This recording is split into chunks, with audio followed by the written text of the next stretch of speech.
Can you send me a direction to move past thinking about? So I don't know if you mean like send me a sign. This is your sign, or if you mean like how to get started. So I made a lot of videos after that one that you commented on. There's one that's pinned with all of my referral links.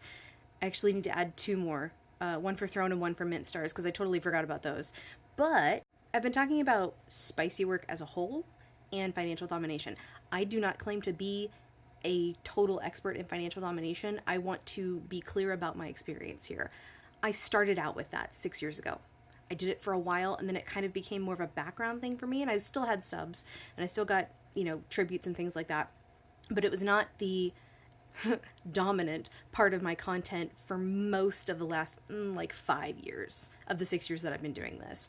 I pivoted directly back to financial domination during the election or right after the election, and I'm going to continue doing mostly that, but I will also still do my normal amateur stuff once I am healed and healthy enough to do that. And even the solo stuff I can't really do right now. Financial domination has my fullest attention right now, but I just want to be clear about why some of my sites, pages, things like that don't look like they're fully geared toward financial domination or don't look like they have a big enough following, etc.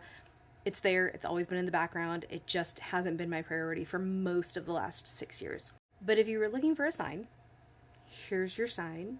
That there's a joke in there. I know that there's a joke in there. I feel like I just dated myself. I don't claim to be young. I'm 35 years old. There are plenty of doms out there who provide simple advice, tips, and tricks, who don't gatekeep just like I don't gatekeep. I am not the only person that you should listen to. I think that everybody should do some research and find some other DOMs to follow that are very popular. For those who don't know, I just rejoined Twitter, so that's why those accounts are really, really tiny right now. They were not tiny before. I just was stupid. So if you find some DOMs that have been around, I'd say for at least a year. Anyone under than that probably doesn't really have a good handle on everything. So if you find DOMs who've been around for at least a year, take a look at their page. I don't copy anybody, never copy anybody, but take a look, see what they do, kind of follow suit in terms of like how they go about branding themselves, how they go about trying to entice subs, to tease subs, things like that. There are so many different techniques, and I can't teach you all of them because I don't use all of them. So sorry I used your comment to go off on a tangent, but here's your sign.